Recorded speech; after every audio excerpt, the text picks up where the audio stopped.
네, 안녕하십니까. 아동미술교과 2차 실기 수업을 시작하도록 하겠습니다.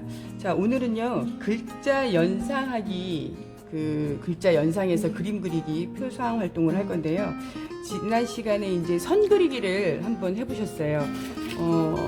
지난 시간에 선 그리기를 제가 좀 보여드리도록 하겠습니다. 수편의 차원에서, 지난 시간에 세그리 직선, 대각선, 곡선 이렇게 이제 그림을 그려봤는데요. 맨 처음에 우리 아이들이 하고 있는 이제 나눠기, 마구 그리기 요 그림 선 보이시죠?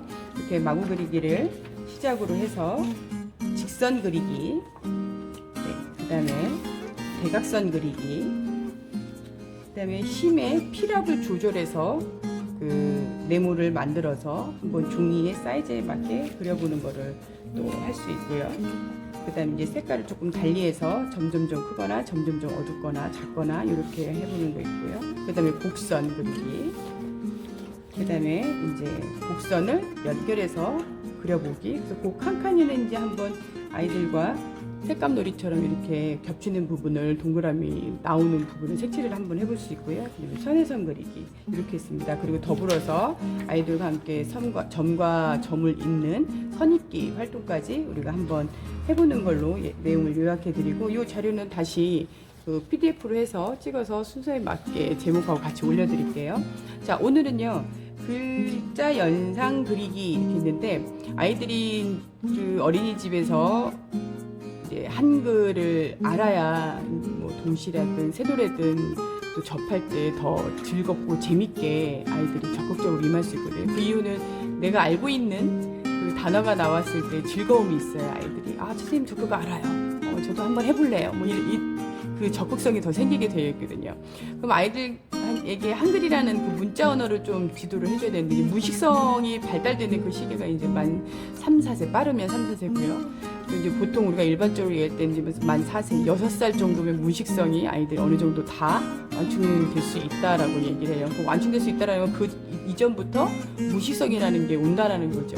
그리고 아이가 태어나자마자 블랙 앤 화이트의 그 거리, 또 깊이, 이런 감각의 기능들이 그 색감으로 오거든요. 맨 처음에 시야가 보이지 않다가 점점 선명해지고 다양한 색들이 스펙트럼처럼 눈 안에 들어오면서 아이들 세상의 여러 가지의 색깔들을 인지하게 되고, 그러면서 이제 문자 언어까지 이제 오게 되는데, 아이들이 이해도, 인지 발달이라는 거는 가지고 있는 기본적인 정보 지식, 그러니까 엄마가 양육을 하면서 많은 이야기를 하고 그 이야기 속에서 아이들이 연상을 하거나 눈으로 본다든가 이런 감각기관을 통해서 느껴지는 것들, 그런 것들이 이제 무식성으로 연결되고 인지 발달도 되는 거죠. 근데 아이들에게 이제 문자에 대한 거를 조금 더 즐겁고 적극적으로 지도하기 위해서 우리가 어떤 거를 할 수 있는가 연구를 이제 많은 학자들이 했겠죠. 그럼 아이들이 이제 모양이라든가 점선면이 어떤 모양이 만들어지고 그 모양이 문자가 된다 하면 더 즐거운 재미난 놀이가 될 수 있겠다. 이런 연구의 결과들을 통해서, 이게 사실은 글자 연상 그리기는 교수님이 나름 개발한 부분이에요. 왜냐면 아이들과 현장에 있을 때 아이들에게 조금 더 글씨를 재밌게 가르칠 수 있는 방법이 무엇이 있을까? 노래로 기억으로 시작되는 말은 무엇일까요? 가마, 가지. 이렇게 우리가 말 읽기 놀이도 하잖아요. 근데 이거보다 조금 더 표상 활동을 할 수 있는 게, 이런 표현에서 이제 음악성적인 표현도 있겠지만, 음악적인 표현보다도 아이들이 그림을 그리거나 내가 가지고 있는 능력들을 발현을 하기에는 이런 이렇게 끄집어내는 게 참 무엇보다도 중요한데 뭐가 있을까 하다가 애들에게 이 자음과 모음을 주고 연상해서 한번 그려보기를 한번 해보면 어떨까 하고 했는데, 생각보다 상당히 효과가 있었어요. 그래서 이제 이걸 가지고 그 무식성에 관련된 거 연구도 한번 해보고, 아이들의 이제 효과 연구도 좀 보기는 했었는데, 아이들과 이 놀이를 하면서 아이들이 주변에 있는 사물에 매칭을 시킵니다. 그러니까 시옷이 어디 있는지, 네모가 어디 있는지. 우리가 지금 요즘에 그 교수 방법 중에서 융복합이라는 단어와 좀 맞게 아이들이 연결해서 연결짓기 활동을 할 수 있다는 거예요. 그래서 아주 간단합니다. 어떻게 하냐면, 이렇게 A4 용지에다가 우리 그 친구들 크레파스나 색연필 다 들어있을 거예요. 그걸 미리 준비를 해 놓으시고, 오늘의 준비물은 A4 용지에 프린트 인쇄된 것과 자음 모음이 이제 있어야 되겠죠. 그리고 또 이제 크레파스나 연필이나 색연필, 또 연필 지우개가 있어도 괜찮아요. 만 5세반과 수업을 할 경우에는 연필 지우개가 있는 것도 나쁘지 않습니다. 아이들이 기초 그림을 그리고 그 위에 이제 덧칠해서 색칠을 하는 건데 그것도 나쁘지 않거든요. 그래서 연필과 지우개를 내주시고요. 또 색연필이라든가 크레파스를 내주시고서 그림을 그려보는 활동을 하면 돼요. 그래서 이 준비물은 아주 간단하게 이렇게 되고요. 이제 우리 학생들께서는 이 준비물 중에서 이제 A4 용지에다가 시옷, 자음과 모음을 이제 굵고 제일 큰 걸로 해서 진하게 해서 고딕체로 하셔가지고 프린트를 해놓으시면 돼요. 근데 이제 요 수업은 지금 제가 갖고 온 게 이제 시옷, 리을, 이응 이 세 가지만 지금 보여드리긴 할 거지만 우리 학생들께서는 그 포트폴리오 안에는 한 7개 정도의 자음, 모음에 관련된 거를 그림을 그려서 넣어두시면 됩니다. 7개예요. 그러니까 뭐 자음 4개, 모음 3개 정도 해도 되고요. 아니면 나는 다 자음으로 하겠다 하는 친구 상관없습니다. 모음으로 하겠다 상관없어요. 그래서 요 다 자음과 모음을 프린트 하셔서 이 위에다 그림을 그리는 겁니다. 그럼 이제 저는 지금 시옷을 가지고 왔습니다. 이 시옷의 그림을 한번 그려볼게요. 아이들과 이 시옷하면 생각나는 게 뭐가 있을까요? 이 선생님이 갖고 온 게 맨 처음에 시옷이라고 얘기해주지 않아도 돼요. 그냥 선생님이 오늘 가져온 이 그림은 어떤 모양일까요? 하고 물어보는 거예요. 그게 이제 이야기 나누기라든가 아니면 주의 집중을 하기 위한 첫 번째 이제 단계에 들어가는 거나 마찬가지에 아이들끼리 막 이제 떠들고 모여서 앉잖아요. 그럼 앉으면은 오늘 선생님이 재밌는 그림을 하나 가지고 왔는데 너희들이 맞춰줘야 돼. 보통 도입 부분에 뭐 손유이라든가 수수께끼나 이렇게 진행을 할 수도 있고요. 수업을 진행할 때 그냥 바로 본론으로 들어가서 그 자체를 가지고서 주의 집중을 시키는 경우도 있습니다. 그러면 이거는 그 자체로도 충분하게 아이들과 추측과 게임 활동을 할 수 있는 거예요. 뭐 수수께끼 게임처럼. 선생님은 갖고 온 게 뭘까요? 저는 검정색 옷을 입고 있습니다. 저는 2 다리가 있고요. 저는 말할 때 사용하는 글자이기도 합니다. 그럼 아이들이 생각을 하겠죠. 비읍인가? 뭐 아니면 또 앵가? 여러 가지 자음과 모음을 생각할 거예요. 연상을 할 거예요. 이것처럼 수수께끼를 내되고요. 뭔가 이렇게 그림을 접어놓고서 자, 선생님이 갖고 온 이 그림은 무엇일까요? 뭐 추측할 수 있죠. 이제 가리고 하는 거예요. 무엇일까요? 무엇일까요? 무엇일까요? 하다가 다 보여주는 거죠. 시옷이에요. 미리 이제 알고 있는 아이들도 있을 거고요. 아이들마다 원령의 차이가 있기 때문에 어떤 아이들은 한글을 다 마스터하고 어떤 아이들은 한글을 마스터하지 않고 있을 수도 있어요. 현장에 가셨을 때. 근데 중요한 거는 모든 아이들이 어느 정도의 그 수준이 맞았을 때가 교사가 제일 수업하기가 수월합니다. 그렇겠죠. 그러니까 잘하는 애들은 더 공고하게 해주고 조금 부재난 아이들은 선생님의 교수 방법을 통해서 끌어올려서 아이들이 적정 수준의 책 읽기라든가 아니면 책의 제목이라든가 아니면 비슷한 수준의 까지 올려놓으셔야 수업하실 때 더 흥이 나고 재미있습니다. 어떤 아이들은 너무 빨리 하고 어떤 아이들은 또 너무 몰라서 그 수업에 영향이 있을 수가 있어요. 이제 교사의 즐거움을 갖기 위해서뿐만이 아니라 아이들의 수준이 맞아야 또래들끼리의 사회성 발달에도 매우 좋거든요. 놀이가 되니까요. 그러니까 우리가 큰언니와 막내 동생이 놀이가 잘 안 될 때도 있잖아요. 다 봐주기식이잖아요, 큰언니가. 그것처럼 또래 집단 안에서도 수준 차이, 원령의 차이가 있기 때문에 수준 차이가 많이 날 수가 있어요. 그래서 저희가 수준별 교육을 하죠. 뭐 1수준, 2수준. 때때로 3수준, 4수준까지요. 왜냐하면 아이들의 원량의 차이가 크기 때문이에요. 그런 부분을 조금 알고 아이들과 내줄 때는 이 도입 부분을 어떻게 적용할 것인가에 대한 교수 방법에 대한 고민을 좀 하셔야 돼요. 근데 이거와 관련돼서 교수학습 방법에 관련된 교과교재 연구라는 교과목이 있고요. 또 이제 교수학습 방법에 관련돼서 우리들이 이제 영유아 프로그램 뭐 관련된 교과목도 있고 그런 교과목들 보다 보면은 이제 교수학습 방법들의 좀 많은 다양한 부분들을 저희들이 알 수 있습니다. 자, 이제 시옷이라는 단어를 가지고 저희가 그림을 한번 그려볼 건데요. 저는 이제 요 생각에 이걸 조금 더 확장해서 한번 그려보면 좋겠다라는 생각을 했습니다. 이렇게 이제 갈색을 들고 색칠을 지금 한번 해보고 있습니다. 네. 이게 뭘까요? 이거 보면 알 수 있을까요? 좀 어렵죠? 네. 이게 무엇을 표현한 건지. 그래서 이 시옷을 보면서도 그림을 그리는 사람은 이미 머릿속에 뭐가 있을까요? 이미 연상이 되고 이어 그리기가 이미 되고 있는 상태겠죠. 네. 저는 바로 요걸 통해서 이 시옷이라는 글자를 보고 내가 만들어야 될 게 이거구나 라는 생각을 했습니다. 그리고 아이들이 생각하게 하고 사고하게 하는 그런 활동 중에 하나예요. 미술이지만 언어교육과 연관돼서 하는 통합교육이라고 볼 수 있어요. 자, 여기서 통합교육에 대한 이야기를 조금 잠깐 하면, 통합이 뭘까요? 통합.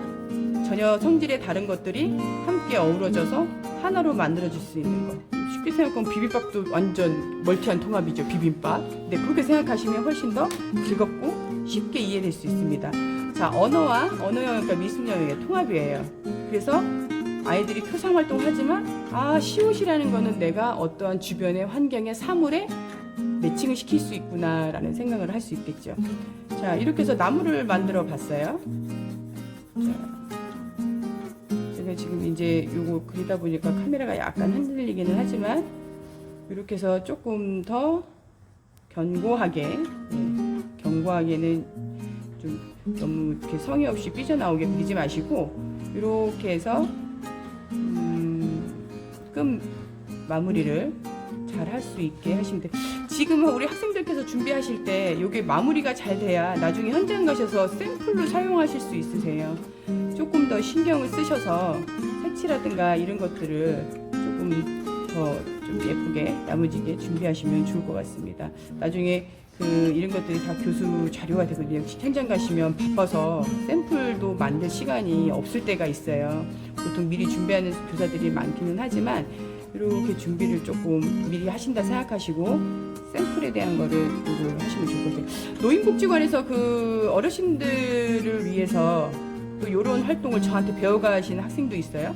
네, 그래서 노인복지관에서 치매노인 또는 노인들의 인지 능력이 이제 저하되잖아요. 노화가 오면서 그분들을 위해서 이런 활동이 너무 좋았다 얘기하시는 또 우리 선배님들도 계십니다. 그래서 이 활동이 나이가 많이 들어도 노인들에게, 어르신들에게도 또 영유 아이들에도 매우 좋은 활동입니다. 이렇게 해서 나무를 한번 완성해 봤습니다. 네, 보이시죠? 네, 이번에는 이렇게 시옷을 가지고 곰돌이를 한번 완성을 해봤고요. 곰돌이의 그 입 모양을 이렇게 시옷으로 표현을 한번 해봤습니다. 자, 이거는 이제 시옷으로 발레하는 모습을 한번 해봤습니다. 이거 보통 우리 툴박스에 보시면 스티커 제가 드렸을 거예요. 그림을 그린 다음에 아이들이 현장에서 매우 즐겁게 재밌게 사용하는 것 중에 하나가 눈동자 스티커거든요. 네, 눈동자 스티커인데 이렇게 지금 그림을 그려놓고 눈동자가 없잖아요. 그러면은 이렇게 눈을 붙여서 이렇게 표현해주면은 또 재밌는 또 모습이 되겠죠. 네. 이렇게 하셔서 웃는 모습으로 발레의 모습을 한번 꾸며봤습니다. 이번에 이제 이 리을자 가지고 뱀을 꾸며봤습니다. 네, 진짜 뱀 같죠? 네, 뱀을 한번 해봤고요. 네, 국수 모양도 한번 해봤습니다. 여기다 젓가락으로 이렇게 해서 면이 꼬여 있는 것처럼 표현을 한번 해봤고요. 네, 소장 대장의 모습을 연상이 조금 어렵긴 했는데 초등학교 아이들은 충분히 이 그림이 나올 수 있는 그런 놀이예요. 그러니까 이게 연령하고 상관없이 어떤 문자를 가지고 연결지어서 했을 때 보통 이게 부가트라든가 그 그림 표상 활동을 조금 더 뮤주얼 띵킹 해가지고 뭔가 그림으로 표상하는 사고 활동 같은 거 있잖아요. 딥 러닝, 요즘에 유행하는 교사수 방법이 되게 많은데 그런 이제 교과 영역에서는 이런 것들에 대해서 이제 소장 대장을 영어로 한번 써본다든가 아니면 과학적 용어를 사용해서 기능에 대한 것들을 나열을 해본다든가 그래서 여기다 말주머니 표를 그려서 풍선표를 그래서 거기다 막 글을 써요. 이거는 어떤 기능 그러니까 비주얼로 보여지는 것들을 사고까지 연결해서 지식을 만드는 그런 이제 프로그램도 있습니다. 이렇게 해서 리을자 한번 표현해봤습니다. 네, 이거는 이제 이응자 가지고 아이스크림을 한번 표현해봤습니다. 자, 지금까지 그 글자 연상 그리기에서 이응, 리을, 또 이렇게 국수 표현해보고 소장 대장, 또 뱀도 표현해봤고요. 그다음에 이제 이렇게 발레하는 우리 아름다운 또 레디아라를 한번 그려봤고 곰돌이도 한번 그려봤고요. 그리고 나무도 한번 그려봤습니다. 자, 우리 학생 여러분께서도 요 그 프린트를 하셔서 준비하시는데요. 제가 우선 요 그 한글 파일로 요 내용을 조금 올려드릴게요. 그러니까 그 페이퍼에 시옷, 이응 뭐 이렇게 모음 자음이 있는 거 올려드릴게요. 그 중에서 고르셔가지고 7가지의 내용을 선택하셔서 이렇게 그림을 그려서 파일에 딱 묶어서 정리를 해놓으시면 됩니다. 저희들이 기말 평가, 중간 평가에 그 포트폴리오 파일을 저희들이 평가하기 때문에 그 내용을 잘 정리해 놓으시면 될 것 같습니다. 아까 그 첫 서두에 말씀드린 것처럼 선긋기도 같이 리스트를 올려드릴게요. 그래서 우리 학생이 질문을 했어요. 어떤 걸 뭐를 해야 될지 모르겠다. 선긋기를 그냥 하기만 하면 되냐 했는데 그 리스트를 올려드려서 파일에 1차 실습, 2차 실습해서 제가 12가지 정도는 아마 최대한 맞춰서 해드릴 거고, 한 번에 2가지를 실시하는 경우도 있어요. 색종이 오리기라든가 찌개 같은 경우는. 그 경우에는 제가 개수라든가 제목을 올려드리겠습니다. 자, 오늘 여기까지 하고요. 이 내용 잘 즐겁게 재밌게 해보시기 바라겠습니다. 감사합니다.